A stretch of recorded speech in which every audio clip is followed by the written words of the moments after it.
Hoy el prestigioso diario británico The Times sorprendió a todos con esta revelación. Hablamos de Gianni Infantino, presidente de la FIFA, tiene en mente crear una gigantesca empresa nueva cuyo nombre arranca con las siglas de la FIFA. Se llamaría FIFA Forward Enterprise. Un negocio redondo. Allí la federación se quedaría con el 51% de las acciones. Significa que seguirían mandando, decidiendo absolutamente qué se hace y qué no. Cerca de un 20% se repartiría entre las federaciones, mientras que el resto iría destinado para fondos de inversión privada. Esos inversores privados controlarían directamente toda la comercialización de la marca FIFA, es decir, el Mundial de Clubes, los torneos femeninos, masculinos y las ligas juveniles, sus productos estrella. A cambio de su apoyo, Infantino les promete millones después de 2030, que es la fecha en que culminaría su mandato tras reelegirse este marzo. Su periodo terminaría oficialmente en 2031, justo tras el Mundial. Exactamente. En ese momento de transición empezaría a operar este millonario fondo privado. El fondo privado está encabezado por el estadounidense Joshua Costner, quien resulta ser nada menos que el hermano del yerno del presidente Donald Trump. La corporación que absorbería entre el 20 y 30% de los derechos comerciales sería la firma Thrive Eternal, que tendría como asesor a mi ex jefe, al antiguo jefe de Mayorga y de Elmer Polanco, el ex director de Disney, Bob Iger. Esa es la propuesta que se viene y que la FIFA ya oficializó, aunque casi olvido este detalle. A cambio de que aprueben este polémico acuerdo, se daría un pago inmediato de $20 millones a cada una de las 211 federaciones asociadas para mejorar el fútbol local. ¿Pero cada cuánto recibirían esos 20 millones? Nadie sabe, buena pregunta. Lo que sí sé es que esta nueva empresa, FIFA Forward Enterprise, nacería con un valor de $20,000 millones. ¿Y de un capital de $20,000 millones solo van a soltar 20 millones? Es una limosna ridícula para conformar a los presidentes de las federaciones. A ver, saquemos la cuenta de esa multiplicación. Todo para supuestamente financiar los torneos femeninos, juveniles y las categorías infantiles. Apenas 4.222 millones del total. $4.220 millones es lo que planean repartir en 4 años. No creo que eso sea anual, Mayorga. Es imposible. Pero viene lo verdaderamente preocupante: ¿qué pasaría después? El plan secreto es que, tras terminar su mandato definitivo tras la reelección de marzo, Infantino ya no pueda postularse de nuevo en 2031. Así que daría el salto para convertirse en el director de Thrive Eternal. Es un escándalo absoluto. Obviamente, este movimiento de piezas aún se mantiene bajo absoluto secreto, pero se da por sentado que él asumirá el cargo de director. Ese plan figura en los documentos internos. Sí, ejercería prácticamente como comisionado, Jorge. Exactamente. Tendría el título de comisionado, pero veo un grave conflicto legal. Está fundando una empresa para luego autoemplearse. En mi opinión, esto representa un evidente conflicto de intereses. Es un claro conflicto de interés. Estoy totalmente de acuerdo contigo. Huele mal. Y recuerden que esta no es la primera vez que Infantino intenta buscar inversores privados para la FIFA. Ya lo intentó en 2018 queriendo inflar el Mundial de Clubes a 30 y 2 equipos. Sin embargo, los clubes de la UEFA se plantaron de golpe. Detrás estaba el banco japonés SoftBank ofreciéndole una millonada histórica. Pusieron sobre la mesa $25,000 millones para arrancar, pero el resto del fútbol mundial se lo prohibió tajantemente. Habrá que ver, pero de seguro en aquel momento andaba metido el ejecutivo boliviano Marcelo Claure, quien formaba parte de SoftBank en esa época. Es seguro que él andaba metido de lleno en este asunto, ¿no? Pero déjenme terminar este relato y luego opinamos entre todos. De acuerdo, de acuerdo. Adelante entonces, ¿qué pasó después? La noticia estalló ahora que estamos al aire. Mientras tanto, la CONCACAF mantiene silencio absoluto, igual que la CONMEBOL, totalmente mudas. La Confederación Africana de Fútbol callada, la Confederación Asiática en silencio y la Confederación de Oceanía totalmente muda. La única entidad que se ha plantado con firmeza de cara al público es la UEFA, lanzando un comunicado oficial al mundo entero, un documento que ya tenemos en nuestras manos y que analizaremos en un instante. Aquí lo tienen. Miren ahí, esto es lo que declara la UEFA. Sostienen que esto cruza un límite que las organizaciones del fútbol jamás deberían cruzar. La UEFA se está tomando esta situación de manera sumamente seria y aseguran que lo mismo deberían hacer todas las federaciones nacionales, así como todos los sectores implicados, incluyendo ligas, clubes, futbolistas y aficionados, los gobiernos y cualquiera que realmente se preocupe por el porvenir de este deporte. El alma y la gestión del fútbol no son mercancías para negociar o vender, especialmente cuando no existe ninguna transparencia sobre quiénes se benefician con este dinero. Nadie en este mundo es el dueño del fútbol. No le corresponde a la FIFA ponerlo en venta. Está muy bien, UEFA. Es verdad que nadie es el dueño del fútbol, pero ustedes lo manejan y controlan como si fueran sus propietarios únicos, ¿o no? La Conmebol tampoco es la dueña del fútbol, pero manda y decide como si fuera suya la pelota. Y en Asia pasa exactamente la misma historia. Es decir, hay ciertos límites con los que debemos tener mucho cuidado a la hora de hacer estas acusaciones, porque al final del día, ustedes actúan y mandan como si fuesen los amos de todo el fútbol en Europa, en Sudamérica o en la CONCACAF. Se comportan exactamente así, ¿verdad? Al final no son los dueños, Jorge, son simples administradores de un negocio, gestores que se creen propietarios cuando solo manejan la empresa. Así que la primera gran pregunta que nos surge de inmediato es, ¿quién es el dueño de la FIFA? En teoría nadie, bueno, las confederaciones y los clubes. Ellos mandan, ¿verdad? Pero sigamos adelante con esto. Estamos ante un escándalo que nos va a dar de qué hablar durante muchísimo tiempo, y la prensa de todo el planeta ya se está haciendo eco de esto. La UEFA ya reaccionó, como les contamos, y ahora habrá que ver hacia dónde nos dirigimos. Ya lo veremos, porque para ser sinceros, la UEFA tampoco es que sea santo de mi devoción. Y si ellos dicen blanco, yo casi seguro diré negro. Me voy a plantar en el extremo opuesto, porque seamos claros, para poder escalar y alcanzar esos puestos de poder tan altos, y esto es algo que comentaba en privado con Mayorga, siendo mi opinión personal y no la de él, no sé qué pensará él al respecto, pero creo firmemente que la dignidad de muchos queda muy en entredicho, porque hoy en día, para poder moverse en las altas esferas del fútbol y del deporte profesional en general, me atrevería a decir yo de corazón, siento que es obligatorio subirse a esa corriente egoísta de hacer solo lo que a uno más le conviene y buscar el beneficio propio a como dé lugar. Pero bueno, el caso es que la UEFA se ve ahora bajo seria amenaza. ¿Qué es lo que le conviene a la UEFA ahora? ¿Qué le conviene a su cúpula y a los que integran la organización, Jorge? Sí, totalmente de acuerdo. Miren, el gran asunto es que la UEFA sí posee las armas para poner a la FIFA contra la pared, herramientas con las que otras confederaciones ni sueñan, porque tienen la clave de todo. La UEFA tiene en su poder a los mejores futbolistas de todo el planeta, de donde sea. Las grandes estrellas juegan en Europa. Y la UEFA les está advirtiendo de frente que, de concretarse esto, no van a participar en absoluto en ningún torneo de la FIFA. De acuerdo. Y con toda seguridad, aunque la Conmebol y la CONCACAF se mueran por participar, la UEFA amenazará a los jugadores advirtiéndoles que si van y juegan, no tendrán espacio jamás en los clubes de Europa. Por supuesto. Así de simple es como dejarían a la FIFA acorralada. O sea que la FIFA tendrá que aceptar el precio que decida poner la UEFA. Se los digo así de claro, y sí, es totalmente factible.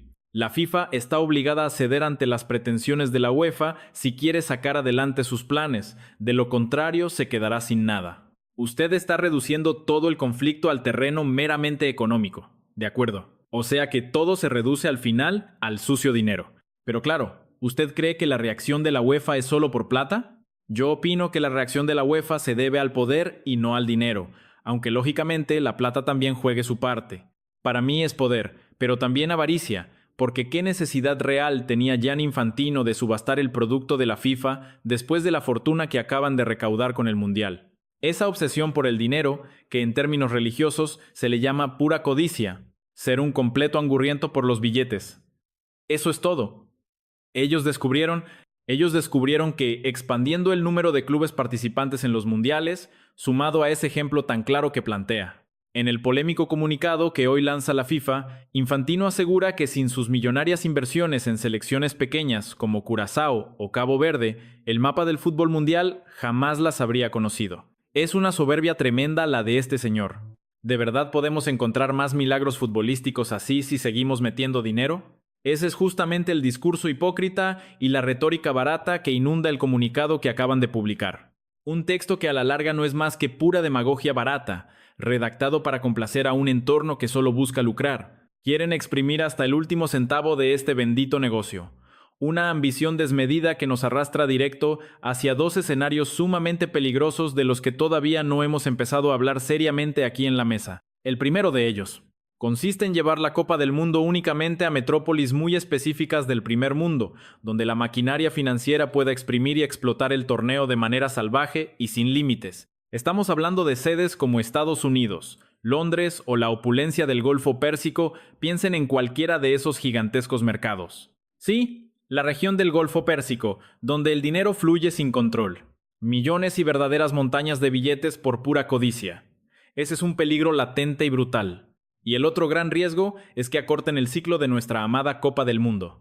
Podrían pasarla de 4 años a solo 2, simplemente porque descubrieron una mina de oro inagotable que quieren explotar más rápido. Ya lo intentaron una vez, no lo olviden.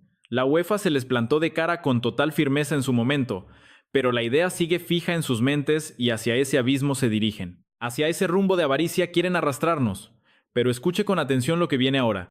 Ahora lo único que me queda claro es esa extraña y cercana amistad del presidente de la FIFA con el mandatario de los Estados Unidos, especialmente tras el bochornoso escándalo del perdón de la tarjeta roja a Balogun. Ahora todo el mundo entiende esa impresentable e indignante lambonería del presidente de la FIFA con Donald Trump. Es un servilismo que da vergüenza ajena. Ese servilismo no es gratis. Aquí hay intereses muy grandes. Infantino le está ofreciendo un negocio gigantesco, pero antes de cerrarlo, el otro le exige con total firmeza que primero tiene que pagarle un favor. Así que Trump simplemente le pidió el favor de la roja, e Infantino no dudó un segundo en concedérselo. Pero esa llamada de teléfono es apenas un detalle menor en el panorama completo. En el plano verdaderamente importante, ambos personajes ya se habían sentado frente a frente antes de la ceremonia oficial de investidura. En plena toma de posesión de Trump, allí estaba el jefe de la FIFA, sentado muy cómodo y expectante en la tercera fila de invitados especiales del mandatario estadounidense. Prácticamente ya se le había arrodillado por completo para entregarle el control absoluto de todo, diciéndole que hiciera lo que quisiera con el deporte. Le propuso que lo dejara organizar el mundial exactamente como ellos querían, a cambio de meterlo de lleno en el millonario negocio. Y por supuesto que va a aceptar. Hay un dato sumamente revelador y para nada menor en todo esto. Se habla con temor de una posible venta de los derechos del mundial a grandes fondos de inversión, pero la amarga realidad es que este proceso ya ocurrió a puerta cerrada. Existen cláusulas de confidencialidad sumamente estrictas que han exigido varios de estos multimillonarios inversionistas para no dejar huellas. Y gracias a estos acuerdos secretos, se quedarán con una tajada de entre el 15 y el 20% de todo el proyecto mundialista. Así que no estamos hablando de una simple teoría conspirativa o de una sospecha lejana.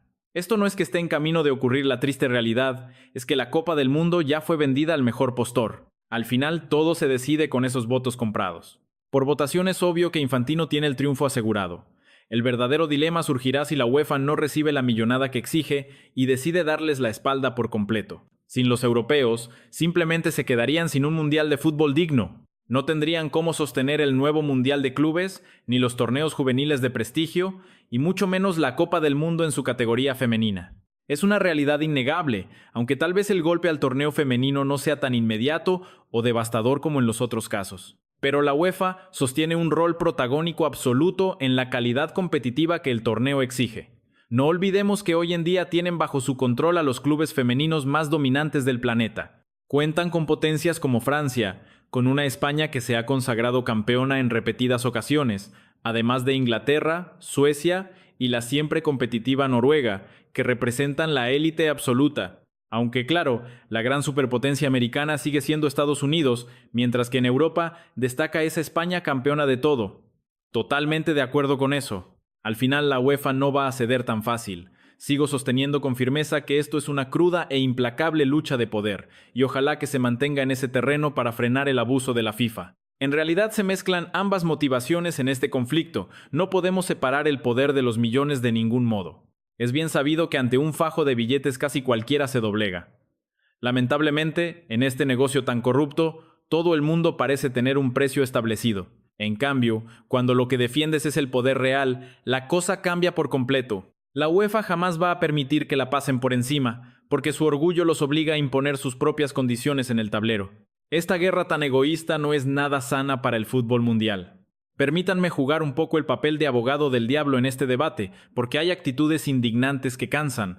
Es increíble ver cómo los altos mandos se pasaron el reglamento oficial por el arco del triunfo durante este campeonato mundial, ignorando cualquier rastro de ética. Podríamos citar infinidad de ejemplos escandalosos, Pero lo verdaderamente triste es que esta ambición desmedida está destruyendo la esencia de la Copa del Mundo. Aquel torneo sagrado que todos nosotros amamos y disfrutamos con tanta pasión desde niños está desapareciendo poco a poco. Por eso mismo considero urgente que alguien con verdadero peso dé un golpe firme sobre la mesa y les exija de una vez por todas que respeten la historia y la integridad de este deporte. Lo que están haciendo es un absoluto desmadre, una burla descarada para los aficionados. Ahora resulta que cualquiera puede meter mano en el torneo, y con la llegada de semejantes personajes de dudosa reputación, el peligro es inmenso. La esencia de la competencia deportiva se desnaturaliza por completo, abriendo paso a un millonario y descarado negocio donde lo deportivo queda en último plano. Un espectáculo puramente comercial donde los intereses financieros mandan y donde la prioridad absoluta ya no es el balón, sino mantener encendido el costoso show mediático. Por supuesto que sí. Cuando el dinero controla absolutamente todo, el peligro es incalculable, porque esos mismos inversionistas terminan manipulando las decisiones que se toman dentro del terreno de juego. Totalmente de acuerdo con esa alarmante realidad. A decir verdad, las sospechas siempre están ahí flotando y la duda constante nunca nos deja en paz. Así que bueno, esperemos que siga corriendo el agua bajo este puente de absoluta vergüenza. Lo que propone Infantino es sencillamente lamentable y grotesco. Un tipo movido por la pura ambición personal, y en eso estamos todos de acuerdo, es un verdadero asco. Un hombre devorado por la codicia. Este fútbol nos pertenece a todos los que realmente lo amamos con el alma. Él no tiene ningún derecho a negociar con nuestra pasión, ni a rifar el futuro del juego a nuestras espaldas, porque al final yo me siento tan traicionado como cualquiera. Pero cuidado, hay un detalle crucial detrás de toda esta farsa. Esta polémica estalla justo después de las reuniones secretas que sostuvo en la mismísima víspera de la Copa del Mundo. Todo esto ocurrió allá en Nueva York, justo antes de despedirse deseando buena suerte a todos en el campeonato. Nadie sospechaba absolutamente nada de lo que se venía. Hoy la directiva y varios miembros de la FIFA se miran las caras desconcertados sin entender qué demonios está tramando este hombre a sus espaldas. Lo tomaron por sorpresa y eso obligó a la FIFA a reaccionar deprisa, publicando ese polémico y famoso informe oficial con el que pretendían maquillar la realidad y contarle al mundo su propia versión de los hechos. Exacto. Claro, pero la gran pregunta es, ¿quién filtró esto? ¿Fue el reportero de The Times o vino directo de las páginas de Financial Times? De hecho, tanto el Financial Times como el diario The Times fueron los que soltaron la bomba informativa. Al verse acorralada la FIFA, tuvo que dar la cara y emitir ese comunicado. Incluso el propio Blatter apareció públicamente para asegurar que esto ya cruzó el límite. Pero piensen en esto por un segundo. ¿Se dan cuenta de la gravedad real del asunto? Esto es verdaderamente preocupante. Imaginen el nivel de gravedad si el propio Blatter, con todo su historial sucio, sale de inmediato a mostrarse alarmado. Si él es precisamente el primero en lamentarse, piensen bien en qué clase de abismo nos estamos metiendo. Lo increíble de esto es que para quienes vivimos en Estados Unidos durante años aguantando la idea de que su torneo local de béisbol los coronaba como campeones mundiales, o que el ganador de la NBA se autoproclamaba el rey absoluto del baloncesto de todo el planeta. Pensaban que no existía mayor fortuna que la que generaban en sus propias ligas, pero los empresarios norteamericanos finalmente han despertado al verdadero negocio. No hay una sola mina de oro que se compare a la del fútbol en todo el planeta. No existe. Y miren que las ligas estadounidenses son gigantescas y ridículamente fuertes a nivel financiero. La NFL genera fortunas, pero al no tener ese impacto verdaderamente global, se quedan muy atrás en la carrera. A escala internacional, sencillamente no pueden competir en absoluto. Es algo que ya veníamos advirtiendo desde hace tiempo cuando algunos intentaban vendernos la idea del éxito de la NFL en el extranjero, que si en México o en cualquier otra parte del mundo con millones de supuestos espectadores viéndolos por televisión. Pero seamos francos, nada en este mundo se equipara al fútbol y al océano de dinero que mueve constantemente. Y hoy por fin lo han visto claro. Los primeros en darse cuenta fueron los allegados a Donald Trump, que como buenos hombres de negocios solo buscan exprimir la oportunidad y meter la cabeza en esta millonaria industria. Aunque claro, no siempre hablamos de negocios limpios, porque la polémica familia Kner arrastra un pasado bastante oscuro y sospechoso. Resulta que el mismísimo presidente actual de la nación, el presidente de turno, terminó perdonando judicialmente al padre de los Kner. Cuidado con ese detalle, hay que informarse bien antes de hablar sobre este polémico tema. Yo me refiero únicamente al aspecto financiero del negocio. Es verdad que concedió perdones polémicos que yo jamás habría otorgado, pero esas decisiones políticas no tienen nada que ver con lo que realmente nos interesa, que es el dinero. Lo único que resalto es que hay un miembro de la familia Kner involucrado directamente en todo esto. Ese es el único apellido que pongo sobre la mesa y no otro. Eso es lo único que pretendo señalar, y me parece que queda bastante claro. Lo que va a ocurrir estos días, y que resulta vital mencionar para cerrar el círculo de esta escandalosa noticia, es que la UEFA ha convocado a una reunión de máxima urgencia donde se discutirá todo. El posible boicot ya está formalmente sobre la mesa de debate y servirá para definir las medidas drásticas que tomarán frente a los polémicos planes que Infantino pretende imponer muy pronto. Se ha programado un encuentro virtual de urgencia entre todos los países miembros para unificar criterios y fijar una postura firme y contundente ante este atropello. No es una decisión de oficina, son los propios miembros de la UEFA plantándole cara a la directiva de la FIFA. Se acabó con nosotros, no cuenten para sus planes absurdos. Algo así de tajante. Si lo analizamos desde una perspectiva estrictamente jurídica, la FIFA es una organización sin fines de lucro radicada en territorio suizo que no tiene un propietario real y opera bajo el marco legal de ese país. Lo que se explicaba detalladamente al principio. Exacto. Técnicamente lo que planea Infantino no viola la ley escrita. El verdadero problema es que traspasa por completo la frontera de la ética y la moral. Por supuesto que no es totalmente correcto. Resulta indignante ver cómo pretenden pisotear la mística de la Copa del Mundo que siempre amamos para meter invitados de relleno que nada tienen que ver con el mérito deportivo. Todos lo sabemos muy bien. Es simplemente el factor del maldito dinero. Eso y la ambición desmedida de poder. El análisis de mi compañero es totalmente acertado. Un control forzado por los inversionistas. Totalmente de acuerdo.